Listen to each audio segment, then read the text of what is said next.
C'est l'heure de l'invité culture, Isabelle Ayer. Bonsoir. Vous recevez ce soir Françoise Cadol. Bonsoir, merci beaucoup d'être avec nous. Françoise Cadol, vous êtes une magnifique comédienne. Donc on vous voit au théâtre, au cinéma, dans les séries.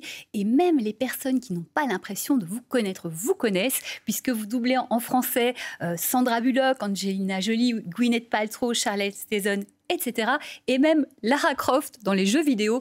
Oui. Bref, je pense qu'il faut avoir été sur une autre planète si vous n'avez pas eu contact avec Françoise. J'ai hâte de vous entendre. Du coup, on a hâte de vous entendre. On a hâte. Ah bon. Eh bien, revenons à cette magnifique pièce qui s'appelle La femme qui ne vieillissait pas. C'est l'histoire de qui, de quoi?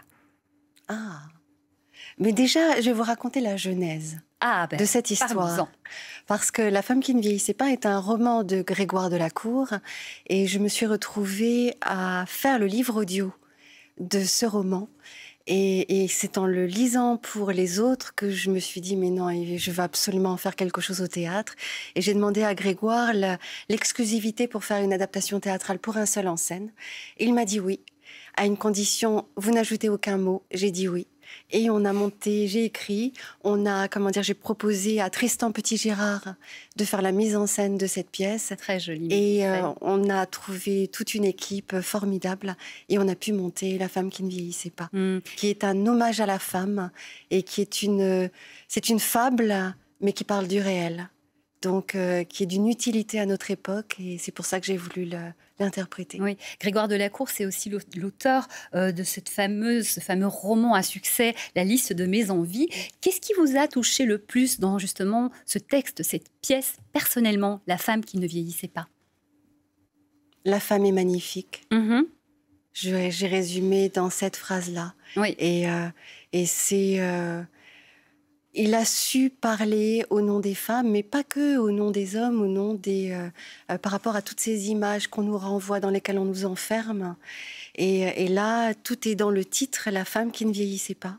Et il a su en faire une histoire avec de la légèreté, avec beaucoup de puissance, oui. Et qui parle à tout le monde. Parce que justement, le pitch, c'est une femme qui effectivement ne vieillit pas. Tout autour d'elle, tout le monde vieillit, normal, sauf qu'elle, elle ne vieillit pas. Moi, je vous propose peut-être de regarder un extrait pour qu'on se plonge dans l'ambiance de la pièce.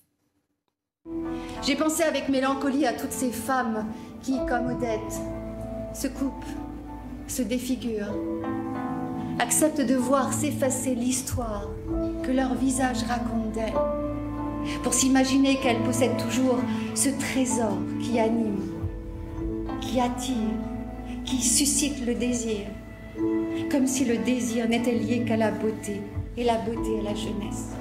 J'ai eu envie de crier, de hurler que seul ce qui ne dure pas a de la valeur et que la menace de la perte est justement ce qui nous aide à vivre. J'ai déchiré ce 15e portrait parce que j'aimais l'idée que le temps passe. Il rend unique ce qu'on a vécu.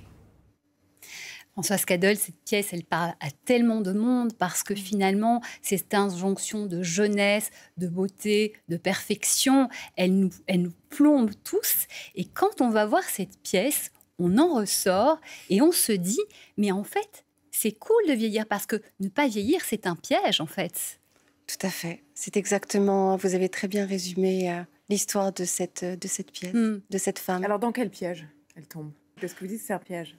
De ne pas vieillir. De ne pas vieillir. Ah, parce que le problème qui lui arrive, c'est que son apparence, à partir de l'âge de 30 ans, en fait, elle rentre dans elle participe à un projet d'un photographe qui, depuis 20 ans, photographie des hommes, des femmes, des enfants, une fois par an, habillés de la même manière, coiffés de la même manière. Pour voir leur évolution. Ouais. Le regard au-dessus de l'objectif pour avoir un visage neutre. Voilà. Et pour voir le temps passer sur les visages. Voilà. Et il se trouve qu'avec Betty, le personnage, elle va commencer à l'âge de 30 ans, puis à 31 ans, première année où ils vont recommencer la même photo, et à 32 ans, et à 33 ans, et tous les ans comme ça. Et à un moment, le photographe va se rendre compte, en prenant son compte-fil, qu'il y a quelque chose d'étrange. C'est qu'il n'y a pas un mouvement, il n'y a pas une ride, il n'y a rien. Et d'une année à l'autre, rien ne se passe sur le visage de cette femme. Donc il n'y a pas de vie. Voilà. Mais autour d'elle, la vie continue de bouger. Elle est mariée, elle a un fils. Et donc son mari, 10 ans plus tard, 15 ans plus tard, il va avoir des petits cheveux blancs. voilà, des petits points de rouille sur les mains, comme on dit. Et elle, non, elle est restée à l'âge de 30 ans. Et son fils va grandir, va prendre de l'âge. À un moment, ils vont avoir le même âge, tous les deux. Et l'année d'après, il sera plus vieux qu'elle. Et donc, tout va... Alors que c'est le rêve Alors, ce que j'allais dire, c'est le rêve de tout le monde de ne pas vieillir. Et d'hommes. Oui. Hein, et en fait, on se rend compte que... Et pourtant, c'est pas... un cadeau. Oui, c'est pas toujours un cadeau. On se trouve décalé, on se retrouve isolé. Alors, on pourrait tous ne pas vieillir aussi. Non, ça, je plaisante. On peut penser qu'il y a peut-être une place sur la planète. Vous qui êtes comédienne, Françoise Cadol, effectivement, on vous choisit aussi par rapport à un physique. Donc, est-ce que, pas que évidemment, mais ça fait partie, est-ce que justement, il y a une pression supplémentaire pour des personnes qui sont dans votre type de métier et comment on gère ça ? C'est une question qui n'est pas simple, évidemment, surtout à l'image. Au théâtre, c'est encore différent. Mais pour tourner, pour les films, c'est jamais simple. Ça n'est jamais simple. Est-ce que, justement, jouer cette pièce et travailler ce texte vous a permis, justement, de prendre peut-être un peu de recul par rapport à cette pression ? Je sens la pression qui est là, mais je me sens libre aussi avec cette pression-là. C'est pour ça aussi. Votre voix, elle ne change jamais.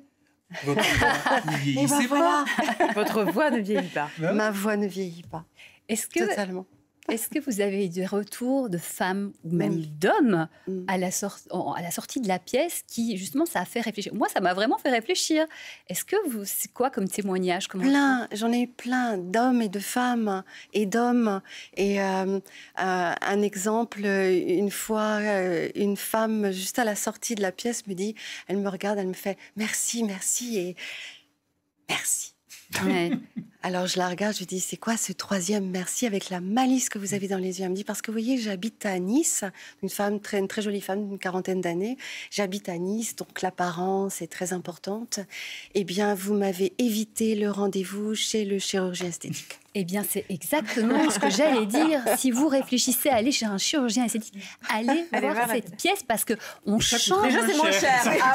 Et puis on risque moins des catastrophes. Donc, le spectacle s'appelle La femme qui ne vieillissait pas, magnifiquement interprétée par Françoise Cadol. La mise en scène subtile de Tristan Petit-Girard. Ça se passe au Théâtre Lucernaire à Paris. Et je signale également qu'il y a une rencontre avec l'équipe artistique qui aura lieu à l'issue de la représentation le vendredi 27 janvier. Ça peut être très sympa aussi. Et la pièce commence le 18 janvier. J'avais eu la chance de la voir précédemment à Avignon. Je n'ai jamais oublié.